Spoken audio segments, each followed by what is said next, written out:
एक दिन शाम का समय, प्रदोष का दिन, प्रदोष का दिन, प्रदोष काल, शाम का समय, भगवान देव अधिदेव महादेव मां जगतजननी पार्वती जी के साथ में भ्रमण पर निकले। देखिए,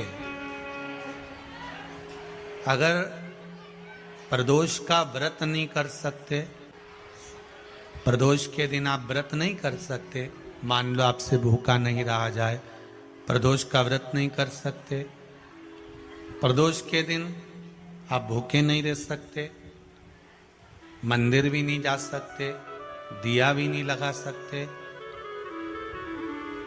तो शिव महापुराण की कथा कहती है कि प्रदोष के दिन, प्रदोष काल में अपने ही दरवाजे के पास में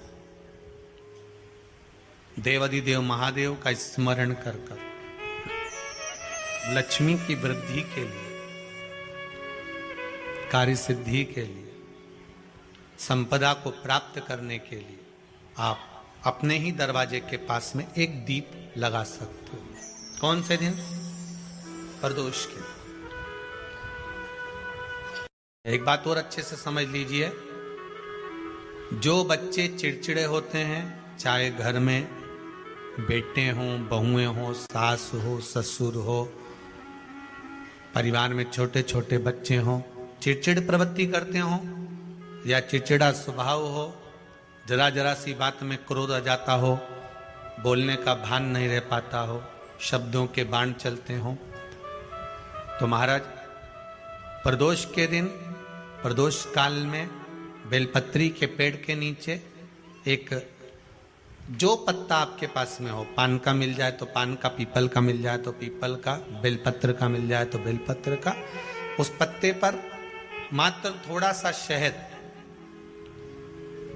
और 7 दाने चावल के रखकर घी का दिया लगा दो महाराज, और थोड़ा सा जल हाथ की अंजलि में लेकर भगवान देवाधिदेव महादेव का स्मरण कर कर कि इस बेलपत्री के वृक्ष के नीचे माता लक्ष्मी, पार्वती, सरस्वती विराजमान है, इसी बेलपत्री के पेड़ के नीचे मेरे देवाधिदेव महादेव का 12 ज्योतिर्लिंग का स्वरूप प्रकट है, उनका स्मरण कर कर जल चढ़ा दीजिए और उसका स्मरण कर लो जो चिड़चिड़ प्रवृत्ति करता हो, क्रोध करता हो, जिसको बोलने का भान नहीं होता हो, सम्मान नहीं देता हो, अपशब्द कहते हो, उनका स्मरण कर कर आप छोड़ेंगे। एकदम एक प्रदोष करेंगे, दूसरे प्रदोष तक तो आपको कोई दिक्कत ही नहीं। 2-3 प्रदोष कर कर देखिए, बाबा कृपा करें। बच्चों को पढ़ने का कह रहे हो, पढ़ने बैठो, पढ़ने बैठो, पढ़ने बैठो, पढ़ने बैठो, तो एक आध प्रयास बच्चों के लिए भी कर लिया करो कि भाई ठीक है, बच्चे लोग विद्या में प्रबल होंगे।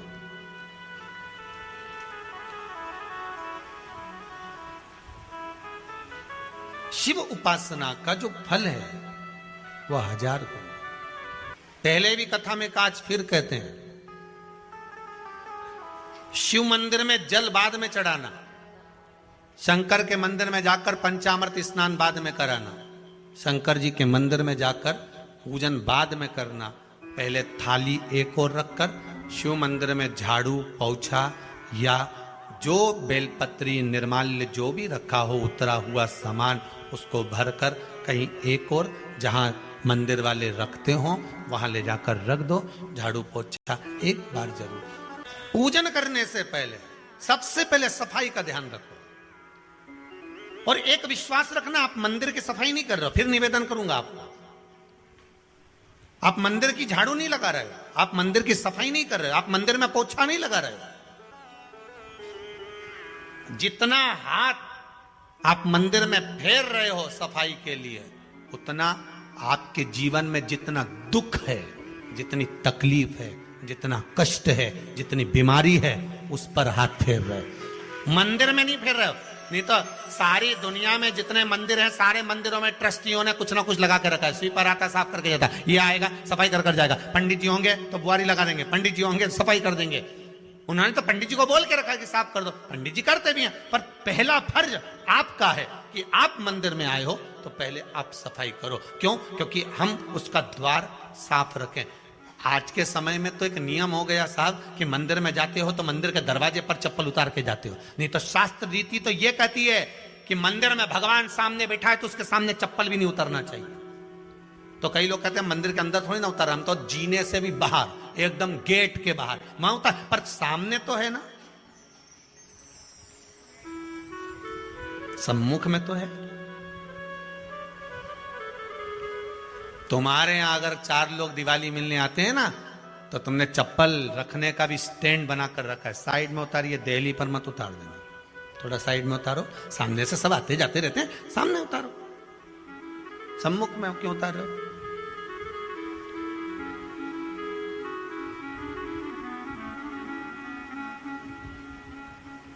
थोड़ा द्वार पे से दूर उतारिए।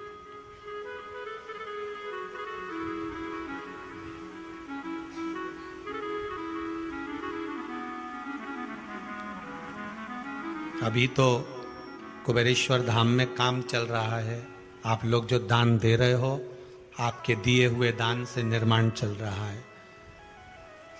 अभी तो आप पहनकर जूता चप्पल भी अंदर आ जाते हो, भले दूसरे मंदिरों में चप्पल पहनकर हमने देखा है, आधिकाधिक मंदिरों में, ब्रजभूमि पर भी बहुत मंदिरों में लोग अंदर जूता पहनकर चले जाते हैं, पर जब तक बाबा नहीं बैठा तब तक तो आप पहनकर आ रहे हो। जिस दिन बाबा कुबेरेश्वर धाम में आकर बैठ गया उसके बाद वो दोनों गेट पर चप्पल बाहर ही रहेगी। आओ आप, कंकर से शंकर जब शरीर से लगेगा तब सुख भोगोगे, आनंद भोगोगे,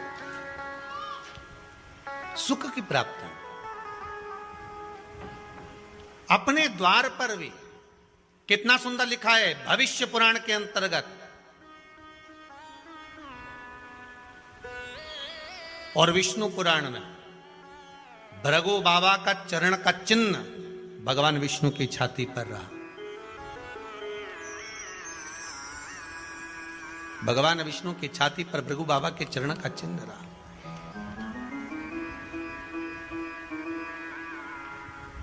चरण का चिन्ह। अब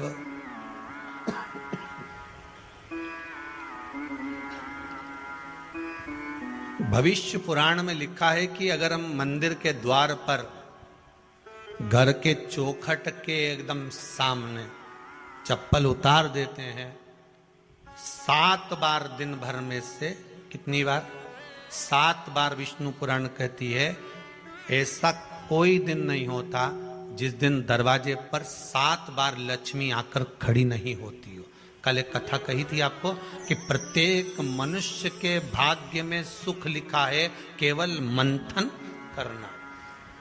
भविष्य पुराण कहती है 7 बार लक्ष्मी प्रत्येक मनुष्य के दरवाजे पर जाकर खड़ी होती है, पर द्वार पर चप्पल पड़ी होने के कारणवश वो लौट कर चली जाती है। बहुत ध्यान दीजिएगा महाराज, थोड़ा सा आपको बुरा लगेगा, लग जाए, पर शिव पुराण है, जीवन संवार देगी तो अच्छी बात है,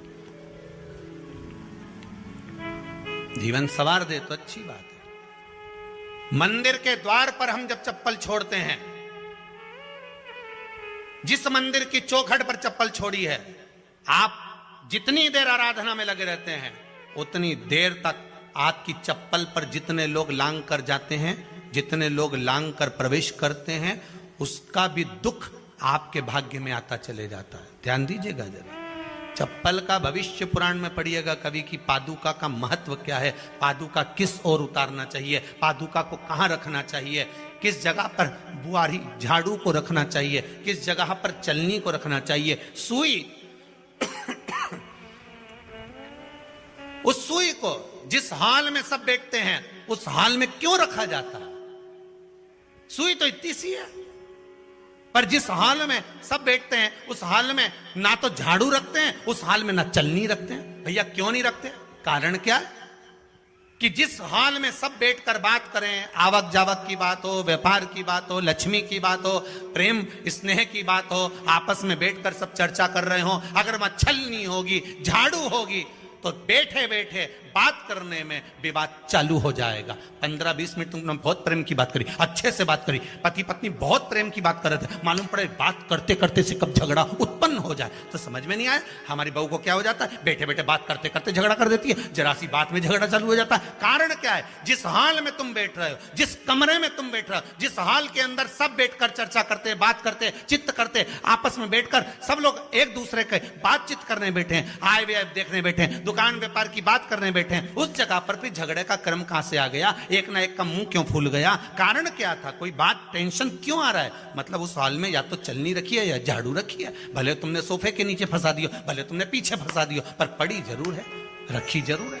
कहीं ना कहीं पड़ी होगी। क्यों कहते हैं कि जिस हॉल में आप बैठ रहे हो, जहां पर आप संपदा की बात कर रहे हो, दौलत की बात कर रहे हो, व्यापार की बात कर रहे हो, व्यवसाय की बात कर रहे हो, उस हॉल में अगर कहीं कैलेंडर टंगा हो, कोई सामान ऐसा रखा हो, कोई पर्दा ऐसा लगा हो, कोई चीज ऐसी लगी हो, तो उसमें एक सुई उसमें रख दीजिए। क्यों कहते हैं, हमारे यहां दूल्हा भी जाता है ना, तो उसका जो साफा बनता है या जूता उसको पहनाते हैं, उस तक में पिन टच करके भेज देते हैं। बोलो सही है कि गलत है? दूल्हा तोरण लगाने जा रहा है, दूल्हा तोरण देने जा रहा है, तो उसके जूते में भी पिन घुसेड़ कर भेजते हैं, पिन लगा कर भेजते हैं, उसके साफे में पिन लगा कर भेजते हैं। एक भले सुई नहीं लगाएंगे तो आल पिन लगा कर भेज देंगे। क्यों भेजते हैं, उसका कारण क्या, कि लक्ष्मी को लेने जा रहा है, संपदा लेने जा रहा है, और जिसको वो ब्याह करने जा रहा है उसका संबंध सुई और धागे के संबंध जैसा हमेशा सिला हुआ होना चाहिए, उधेड़ा ना जाए, कैची जैसा कटा हुआ नहीं होना चाहिए। एक एक प्रमाण को जरा देखो तो। पर दुनिया के लोग कहते हैं साहब हमारे यहाँ तो सुख नहीं है, शांति नहीं। शांति तुमने भंग करी, कोई दूसरा भंग करा। चप्पल उतार दी दरवाजे पर, मंदिर के द्वार पर। हम तो यहाँ तक कहेंगे पशुपति व्रत करने जा रहे हो, पशुपति व्रत को धारण करने जा रहे हो, एक सोमवार मत पहनो चप्पल, जब मंदिर जा रहे हो तब दिन भर पहनो, मंदिर जाओ मत पहनो। कोई जरूरी है कि मंदिर पहनने चप्पल पहनना जरूरी है? मत पहनो। मंदिर के द्वार पर जहां भगवान विराजे हैं उसके द्वार पर अगर आपने चप्पल उतारी है, आप तो अंदर चले गए, पर जितने लोग लांग रहे हैं उसका मालूम, उसका स्मरण कितना कितना गया। छाता, चप्पल, आसन, मांग का टीका, इसका भी वर्णन पहले कर चुके हैं कथाओं में, आप लोगों ने सुना होगा। छाते का भी वर्णन किया, किसी का छाता बारिश में तुम लेकर आ गए, पानी गिरने लगा, जी जी तुम्हारा छाता देना, छाता तो लेकर आ गए, पर जितने दिन तुम्हारे घर में रखा हुआ है उतना दिन तक हिसाब लगा कर रखना कि 15 दिन रखा तो तैयारी रख लेना, 15 दिन में कितने घंटे हुए, कितने घंटे कितने पल, उतना आपको दुख भोगना पड़ेगा।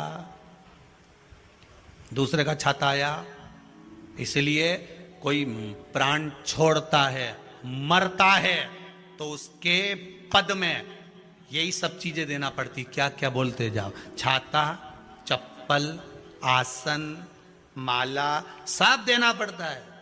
बोलो देते कि नहीं देते? तो क्यों देना पड़ता है छाता? क्या काम का कि छाता देना पड़ेगा? क्या व्यक्ति 24 घंटे क्या धूप में रहता था कि पानी में रहता था जो छाता देना पड़ेगा?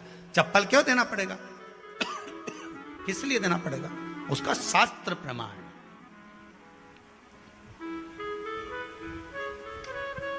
जरा सा राजा परीक्षित ने जरासंध के मुकुट को सिर पे पहन लिया था और बुद्धि बदल गई थी। समीक बाबा के गले में मरा हुआ सर्प डाल दिया था। सही है कि गलत है? केवल मांग का टीका अर्थात सिर पर मुकुट बदला और काम हो गया। बहुत ध्यान देना पड़ता है महाराज, बहुत ध्यान देना पड़ता है।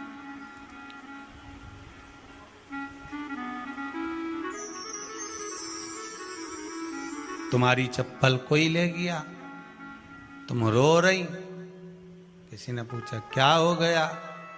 मेरी चप्पल कोई ले गया था, फिर मैं दूसरे की ले गई।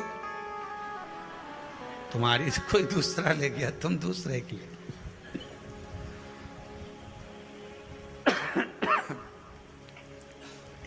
नहीं भाई,